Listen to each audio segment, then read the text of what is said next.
Good day. I am Andrew Eslit and I will be discussing the topic which are human acts, threefold elements of human acts, and lastly, classification of human acts. Let's define human acts from the word actus humani.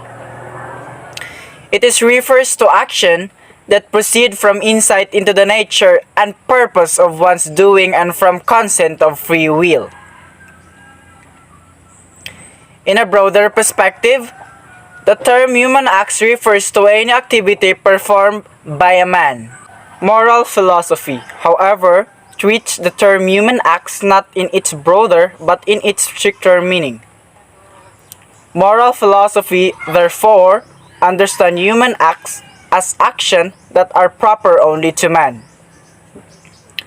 These actions are those which man does not share with the brutes, for human acts are rational and willed acts. Nevertheless, acts of man do not only mean actions that happen inside the body, but also those that occur outside the body that are done without man consciousness, knowledge, free will. For example, action done by infants, insane, imbeciles, morons, among others. Actions that are done with one is asleep, somnambulism, are also acts of man. Moreover, to human acts of man do not make man responsible for his actions. We have to make it clear that man is responsible only for his action. He does the act out of knowledge, freedom, and voluntariness. These are human acts. On the contrary, actions that are done without knowledge, freedom, and voluntariness do not make man responsible. Threefold elements of human acts. There are three constituents or substantial elements of human acts. There are knowledge, freedom, and voluntariness. Knowledge. A human act is an act done with knowledge. Doing an act with knowledge makes the act deliberate. This means that the agent, the one who performs the act, has intellectual knowledge of the act. Further, in performing an act with knowledge, the agent has awareness about the means to employ as he performs an act. A human act is an act done with freedom. An act done with freedom means that the agent does an act under the control of his will. This suggests that when the agent performs an act with freedom, his will is not affected or influenced by any constraint either within himself or outside himself. Three constituents of human acts. It is voluntariness that requires the presence of the two other constituents, knowledge and freedom.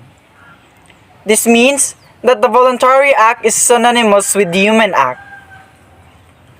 Voluntariness requires the presence of knowledge and freedom in the agent because for the agent to will the act, he must have knowledge of what the act is and he must also have the freedom to perform or not to perform the act. Classification of human acts. Human acts can be classified under two main heads. Number 1, in the relation to the will, and number 2, in relation to reason. Human acts in relation to the will refers to those actions which are started, performed, and completed by the will, either by the will alone through other faculties which are under control of the will. Human acts in relation to reason refer to those actions that are either in agreement or in disagreement with reason. Human acts in relation to the will. There are two kinds of human acts under this: elicited acts and commanded acts. Elicited acts are those which are started by the will, performed by the will, and are completed by the will as the sole agent. Commanded acts are those which began in the will, performed by the will, but are completed by the will through another medium which is under the control of the will. 7 elements involved in the completion of elicited acts. There are wish, intention, counsel, consent, choice, command, and frustration. Wish refers to the primordial desire, like or inclination of the will to a thing conceived by the will as good and is known by the intellect. Intention refers to the purposive tendency of the will towards a thing regarded as realizable, whether the thing is actually done or not. Counsel refers to the series of thoughts and judgment concerning the most suitable means toward the attainment of the desired good or end. Consent refers to a definite decision as to what means should be used. Command refers to the active interplay between intellect and will. Fruition refers to the actual attainment of the desired good.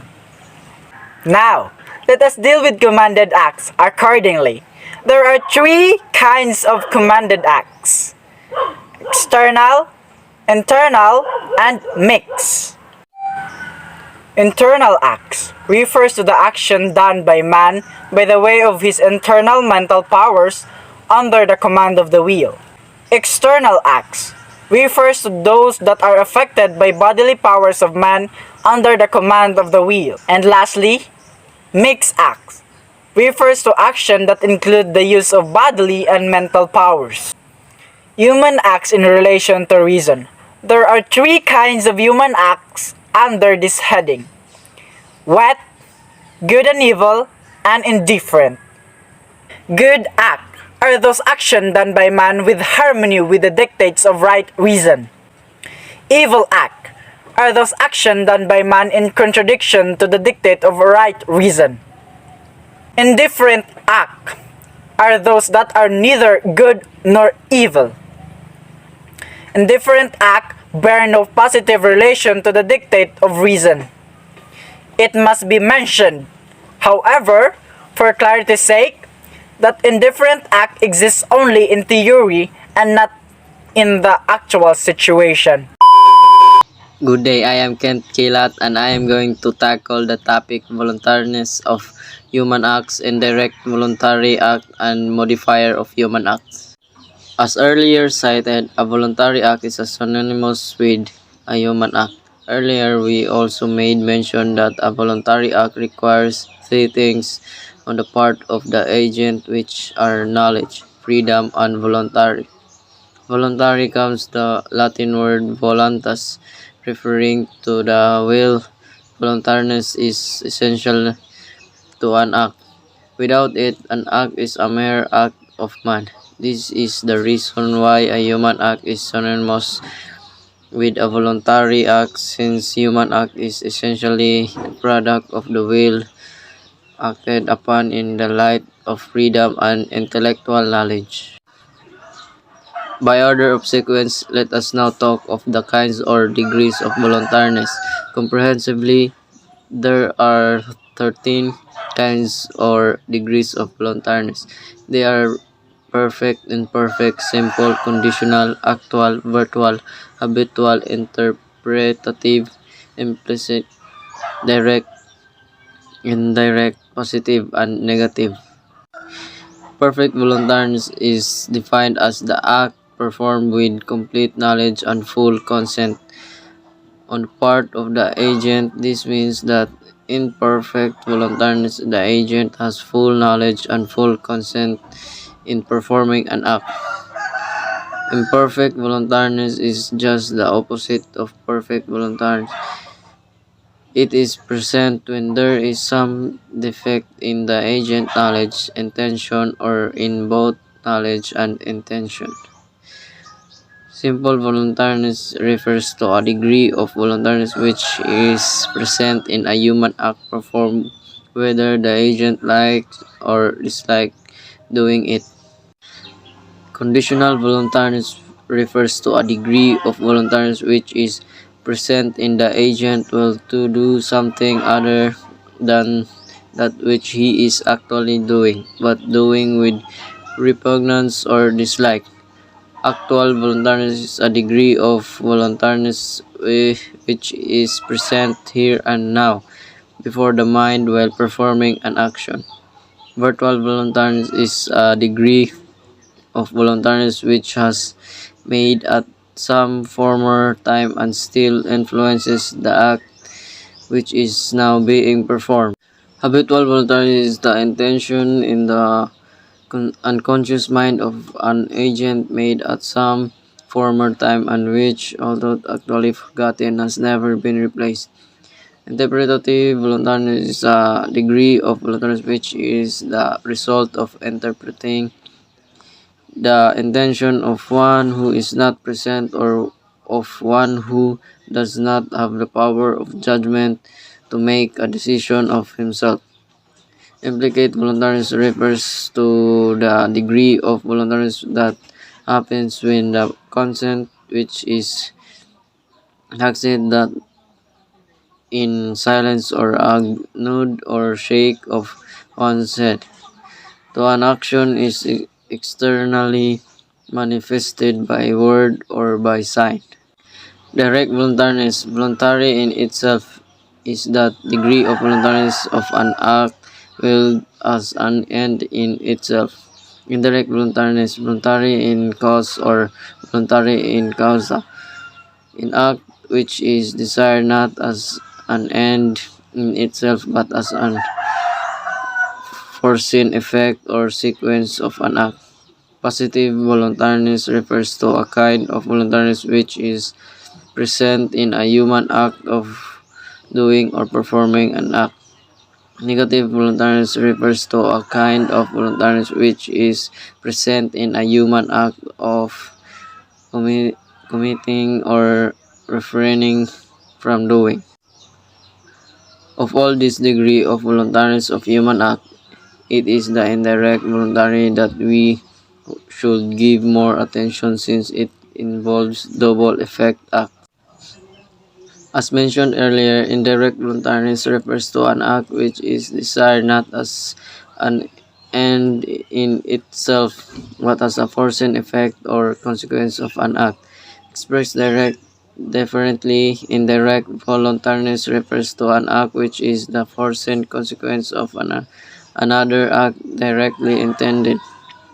Indirect voluntariness is by nature intricate. What makes it such is the fact that it is pregnant with two queries. The first query can be formulated as to when the agent is responsible for the evil effect of a cause directly will. The second can be formulated as to when may one agent perform an act not evil in itself, which has two effects, one good, the other is evil. According to Panezzo, a human act from which two effects may result, one good and one evil, is morally permissible under four conditions. These four conditions, which must all be present, are as follows. Number one, the action must be morally good in itself or at least morally different. Two, the good effect of an act must precede the evil effect. The evil effect is morally allowed to happen as a regrettable consequence. 3. There must be a grave or sufficient reason in doing the act, for the evil effect should not outweigh the good effect, or at least the good effect has a tantamount importance of the evil effect. Now, the next concern that we will pay advertence to is on the modifier of human acts. Modifier of human acts are the factors that affect the essential elements of human acts, namely knowledge, freedom, and voluntariness. The modifier of human acts affect the essential elements of human acts in the sense that if the agent has greater knowledge, freedom, and voluntariness, the agent has greater responsibility of the consequence of the act. On the contrary, if the agent has lesser knowledge, freedom, and voluntariness, the agent has lesser responsibility of the act moralist. In the school of thought in scholasticism, maintain that there are five modifiers of human act. They are ignorance, concupiscence, fear, violence, and habit. These are three standpoints that could help us understand ignorance: first, from the standpoint of the object; second, from the standpoint of the subject; and third, from the standpoint of the consequence. Let us treat each of these standpoints. Number one, ignorance from the standpoint of the object. This refers to the thing of which a person may be ignorant. By the thing of which a person lacks the required knowledge can mean three things: law, fact, and penalty. Ignorance of the law is the ignorance of the existence of the duty, rule, or regulation. Ignorance of the fact refers to an ignorant of the nature or circumstances of an act or as forbidden. This also means the lack of knowledge that what one is actually doing comes under the prohibition of a known law. Ignorance of penalty refers to the lack of knowledge of the precise sanction effects to the law. Number two, ignorance from the standpoint of the subject refers to that ignorance on the part of person by whom ignorance exists. From this standpoint, ignorance can be divided, namely vincible and invincible. Vincible ignorance is unconquerable ignorance and therefore a visible ignoramus person incapable of his action that proceed from his ignorance.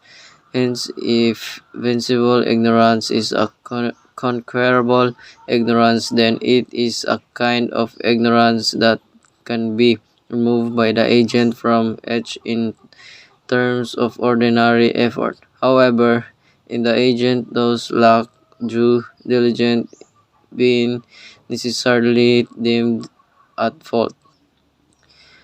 Visible ignorance has three degrees. These are gross or supine, simple, and affected. Gross visible ignorance happens when it is the result of total or nearly total lack of effort to dispel it. Simple visible ignorance proceeds when the agent attempts to exert effort but fails to dispel his ignorance. Affected vincible ignorance occurs when a person positively wants to be ignorant in order to plead innocent to a charge of guilt. Thus, affected vincible ignorance exists in the agent when the ag exert effort to retain his ignorance as a pretext of guilt or remorse. Our present concern now is to examine the meaning and kinds of invincible ignorance. Ignorance from the standpoint of the act refers to the consideration of ignorance with reference to the act that are performed in ignorance. There are three kinds of ignorance under this standpoint, namely antecedent, concomitant, and consequent. Antecedent ignorance is one which precedes all consent of the will. According to Glenn, antecedent ignorance does not differ from invincible ignorance. Accordingly, there are four principles through which ignorance affects the agent's culpability or inculpability of his act. The principles are as follows. Invincible ignorance make an act involuntary. Vincible ignorance does not destroy voluntariness. Simple vincible ignorance lessens the voluntariness of an act. Crass and affected vincible ignorance do not excuse a person from his bad action On the contrary, they increase the voluntariness of responsibility of the agent. The first principle lucidly states that action that proceed involuntarily due to invincible ignorance are not human act but act of man. The basic premise is nothing can be willed unless it is known. The second principle also states that action that proceed from invincible ignorance are human acts. They are qualified as human acts since the agent is capacitated to remove his ignorance.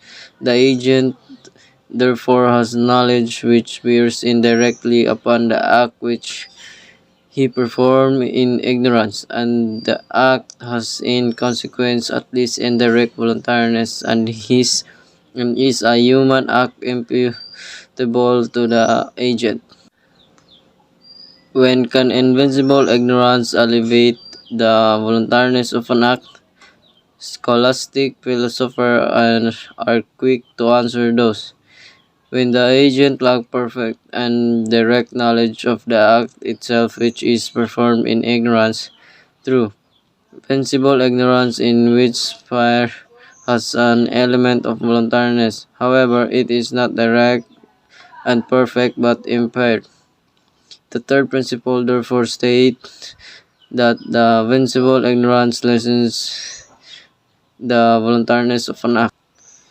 The fourth principle obviously means that the agent in affected ignorance is not excused from his bad actions since he does it in ignorance. However, since affected ignorance in itself, a pretended ignorance by virtue of the agent voluntary retention of his ignorance, hence the agent is culpable of his action. Having discussed the first modifier of human acts, we are now ready to examine the second modifier. Concupiscence. Concupiscence belongs to man's sensory appetites rather than to man's intellectual appetites. They refer to the emotion and feelings of man in relation to his actions. Since emotion and feelings belong to man's sensory appetites, they are in themselves irrational. This is why concupiscence is interchangeable use with passions in themselves, passions or concupiscence are defined as appetites toward the possessions of good and avoidance of evil. Strictly speaking, concupiscence is the archaic term of feelings or emotions. Antecedent passions are those which spring into an action unstimulated by any act of the will. That is, when they arise antecedently to the will act. Consequent passions are those that arise when the will, directly or indirectly, stirs them up or fosters them. Anger that occurs due to unjust treatment of another.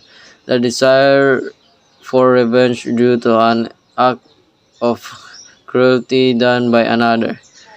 The feeling of hatred to an enemy. All of these are examples of antecedent passions. However, they can become consequence passions when they receive the approval of the rational will. The following are the ethical principles of 3.1 Acts done with fear are voluntary although they are unpleasant to the individual. 3.2 Acts done from fear are voluntary but in certain instances, acts done from fear may be involuntary. 3.3 Fear as a disturbance of the mind lessens but does not destroy voluntariness, and 3.4 Fear considered as an ordinary passion may augment or diminish voluntariness. Now the fourth modifier of human act. 4. Violence, force, or compulsion is defined in ethics as the application or use of physical power or external force on a person by another for the purpose of compelling him to do something against his Well, by definition, violence is not tantamount to a threat. Otherwise, if violence appears as a threat, then it is not violence at all but fear. When an agent does an act due to threat or violence, the responsibility of the agent should be judged according to the criteria of fear and not of violence. Now comes the fifth modifier of human act, habit. Habit is defined as a constant and easy way of doing things acquired by the repetition of the same act. Literally, the term means having, and in this light, all that we have is habit. However, in the evolution of hermeneutics and semantics, the literal meaning of the term changed. Modern language today clarifies the meaning of the term via a distinction between intentative habits and operative habits. Intentative habits are habits of being. They refer to our connatural qualities as health, or strength, or beauty, which we hardly call habits today. Operative habits mean habits of acting. They refer to the tendencies we have developed in ourselves from repeated acts. It is in this latter type of habits where our attention be focused. The ethical principle of habits. 5.1. Habits do not destroy voluntariness, and action performed by the force of habit are imputable to man. 5.2. If a habit has been acquired involuntarily, like the habit of using profane language during childhood, the existence of the habit and the acts which proceed unintentionally from the habit will lack voluntariness and responsibility so long as the agent remains ignorant of the existence of the habit. 5.3. In an evil habit has been acquired voluntarily, but a positive and constant effort is being made to dispel it. The acts that proceed from the habit are voluntary, hence they are not to be imputed to the agent. And that will be all. The next topic will be discussed by Ivan Diaz. Take it away, Ivan. Norms of human acts. Basically, there are two norms of human acts: with law and the conscience. Human acts are properly directed to their authentic and through the law, particularly the natural law. And through his conscience, man is made conscious of the law. The authentic realization of the true and the human acts is founded on man's obedience to the law, through the aid of his conscience. Number 1. Plague. Meaning, it has been mentioned that ethics is founded on law, and that we who are capable of knowing and doing the law requires should act accordance with the law. It defines rules of action or a principle of conduct with direct things towards a definite goal. Generally, the goal of the law is common good and is applicable when the law concerns human being. This means the law as the rule of principle is actually the guiding principle of man's reason. The only then it can direct human actions toward their proper goal. The best classical definition of law, which is still widely used today, is given by St. Thomas Aquinas. For Aquinas, law is the ordinance or reasons promulgate for the common good by one who is in charge of community or society. Let us consider now the key words of definition. The keywords of this definition is: first, law is an ordinance. This means the law is not just a mere advice, counsel, or suggestion, but an order, a command, a mandate opposing up legislators' will on the citizens and binding them with moral necessity. Second, law is an ordinance of reason. This means the law is not an arbitrary hymn but an intelligent direction composed by superiors, will not planned and formulated by right reasons. For a law to be responsible, it must be a true law. A true law has the following essential qualities, namely, it is just, honest, possible, useful, relatively permanent, promulgate, and impose due sanction for disobedience. Third, law is promulgated. This means that for the laws to be useful and obeyed, it must be made known to those who are subjects to it. It must be published so that it can be known readily by those whom is not binding.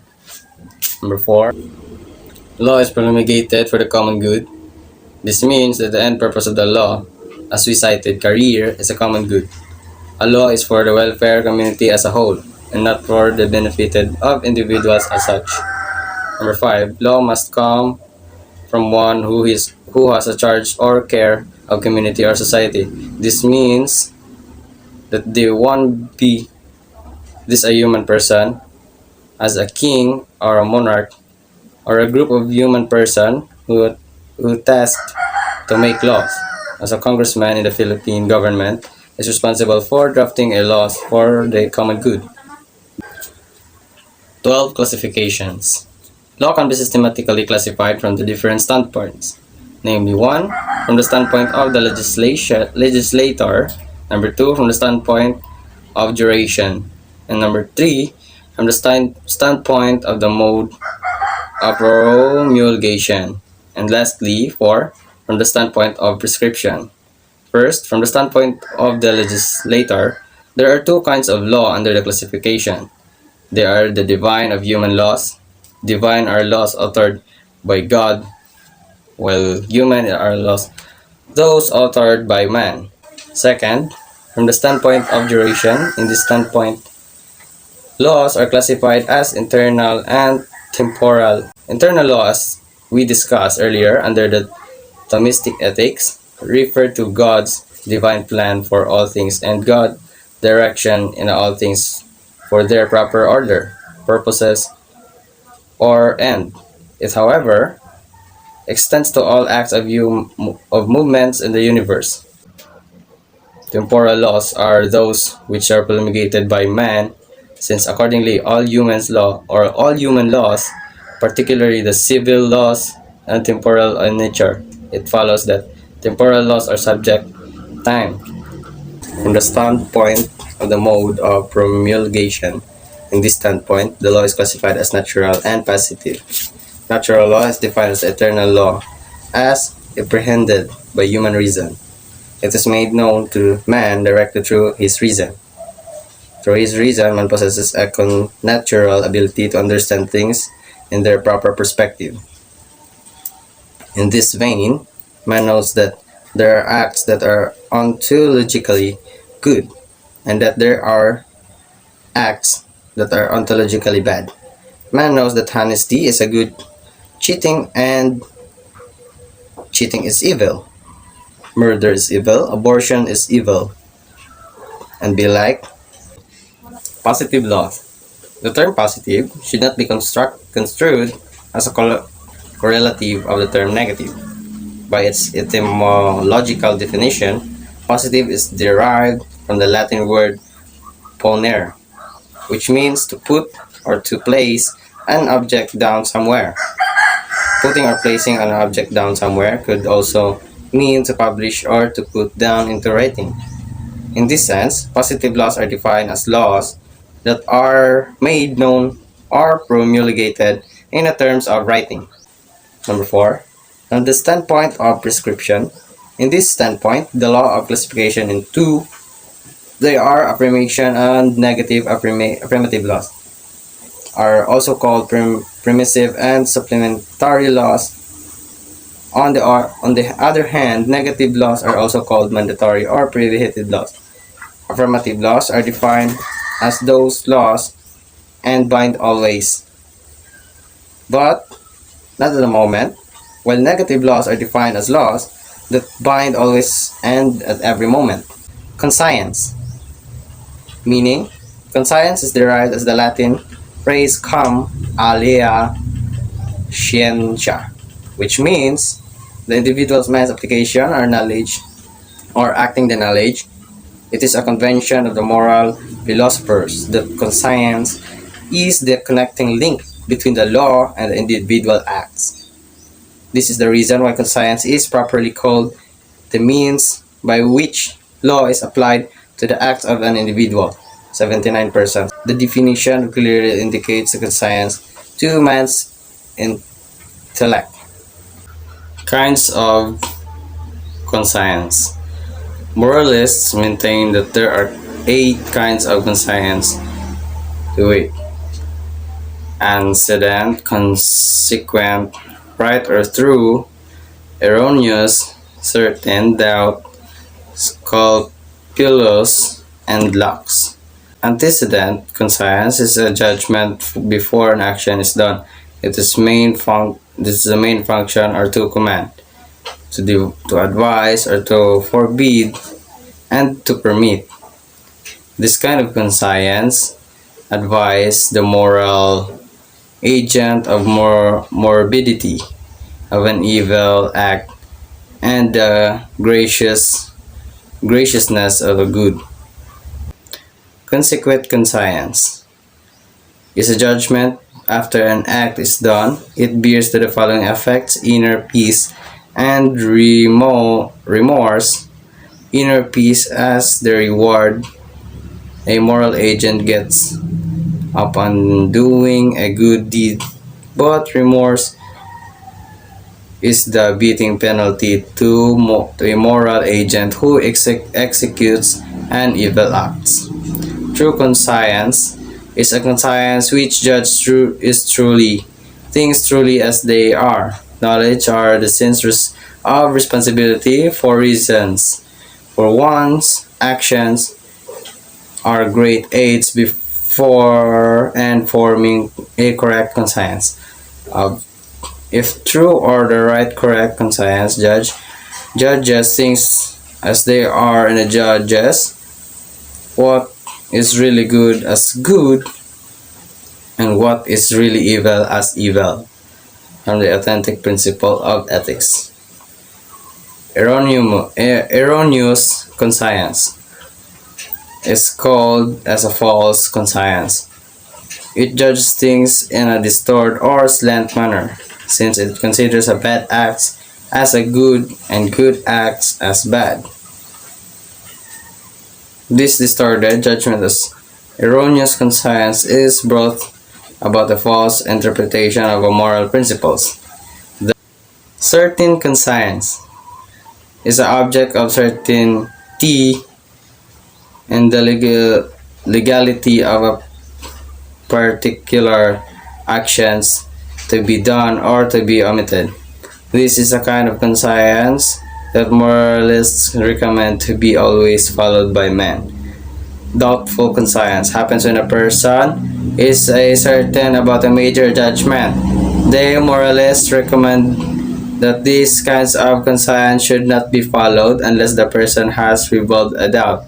In order to dispel the doubt, and doubter has consulted the experts of morality, those who have dependable knowledge of the moral law. Scrupulous conscience. Scrupulous conscience is one of which sees wrong where there is none. It is a conscience which is extremely assured. A person who suffers from this kind of conscience is always scared to commit evil. Lax conscience. Lax conscience is the opposite scrupulous conscience. It is a kind of conscience which fails to see wrong where there are wrong. This conscience categorically needs a right education, but arrogance and false pride are blatant obstacles that are surely impede the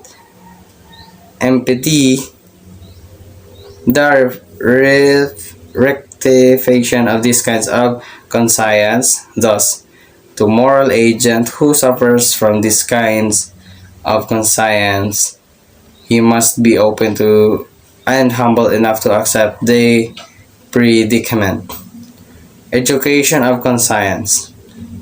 The education of conscience, as we cited earlier, it is indispensable for man educate his conscience. The term educate is to derive the Latin word educare, from the Latin word educare, meaning to guide, to educate one's conscience, therefore means to guide one's conscience to the right way since man's destiny is dependent on a kind of conscience he has developed and nurtured in his existence in the world. There are at least two steps to be followed in order to educate one's conscience the right way. The first step to overcome ignorance and error by explaining ourselves the study of moral, civil, and church laws and regulations. This explicitly suggests that the safest and the best way to guide our conscience is to make it always conformity with the laws. The second step is the education of conscience is to become adepts in moral matters by performing good habits or reasoning or by consulting prudent in virtuous persons. These prudent, the virtuous persons can be considered as wellspring of founded moral opinions. In this sense, they call the authorities for conscience clarifications. If our conscience would be properly performed or educated, then we believe that will be a peace and a harmony within ourselves and others. Heger's concept of conscience. Martin Heger's ontological analysis of conscience deserves to be related here. Through briefly, this modern philosopher says that conscience is a guilt precede morality or ethics. This means that conscience is independent of expressing norms because it is primordial than them. Heidegger contended that will become a good statement as a foundational qualifications of should man do in order for to be good. For Heidegger, conscience means voice or a call of the self addressed to the self who needs to hear a call in order. Persons or can be Heidegger's understanding of conscience clearly states that through our struggles to be we are persons cannot be dissociated from conscience. It is if we are not existing or from truly we are Filipinos. The morality of human acts. As had been presented, the morality refers to the goodness and the badness of formality. Morality will be defined as the quality of the things or acts manifesting conformity or non-conformity with the norm of criteria. To treat the morality of the human acts requires a presentation that norms are the determinants or source of morality. Let us deal the norms first, the dominants. First, the norms of morality. There are the norms of morality, namely internal law of God and human reason. In this context of conscience, the internal law is the ultimate norm of morality, while conscience is the approximate morality of stricter analysis. We can say that there are no two norms of morality, but the only one. This is because conscience is the judgment of human reason that recognizes and applies the internal law of individual and behavior of human act. Number two, the determinants of morality. By the determinants of morality, it means to the factors of link of human acts to their norms as the link determines serve measures as a good and evil as the human acts. In the simple terms, they refer to the source of goodness or badness of morality. There are three dominant morality of the circumstances. Number one, object of morality. The object of morality refers to the object or the act that which are chose to do, and it is nothing else but the act itself which deliberate well Scholars consider morality as a moral act. Indeed, in the morality is a conscience since the human is itself performed. From the standpoint of its object, morality can be objective and strict if an act is an object itself. It is a good, evil, or not good. Number two, end of morality. Instinctively and ontologically, good or evil and indifferent acts are by their nature dependent on the law and regulation command. The morality is good acts and not be required to do should observe instead of the law prescribe them because they are the same fashion of morality, evil acts and not evil of the laws. The laws. There are four principles to be considered. They are as follows. Number one, an indifferent act of become morally good or morally evil depending upon the agent. For example, drinking is an efficient act and becomes good when you drink water or milk or anything nutritious. It becomes bad when you drink poisons because it is tantamount to suicide. Number two, an objectively good can be act morally. For example, visiting sick person is good. It is because evil if the invitation behind the terrorize of the hardy making more sick. Number three, and intrinsically, objectively, good an act of received of goodness. For example, hearing maps are objectively good. It receives added goodness if it is done and out of this imitation works as good. God. Number four, an intrinsically evil act can become good when it is done with a good intention. For example, robbery, instinctively evil. It can never become good even if intention of the robber is good.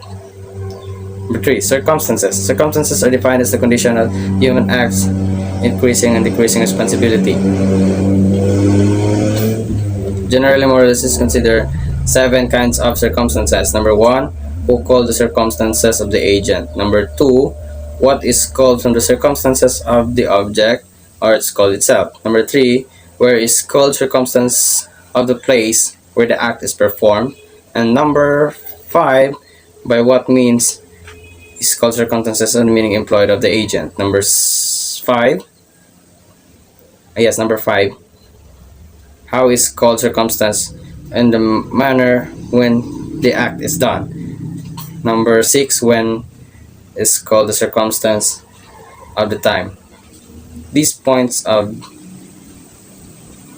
keep the agent evil and to keep anger of someone forever calls aggraver, or responsibility of the agent to be angry with someone passing calls the lighter responsibility to the same.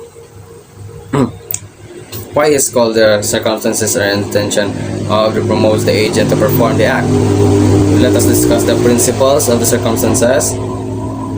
First, letter A. An indifferent act can become good or evil through circumstances. Eating meat, different eating meat on Good Friday intentionally. Evil circumstances of time. A good act can become evil through circumstances. Giving money to indigents are good. Giving money to indigents for votes is an act of evil. An strictly good can become better, or an strictly evil act can become worse through circumstances. Visiting sick person for earlier recovery is good.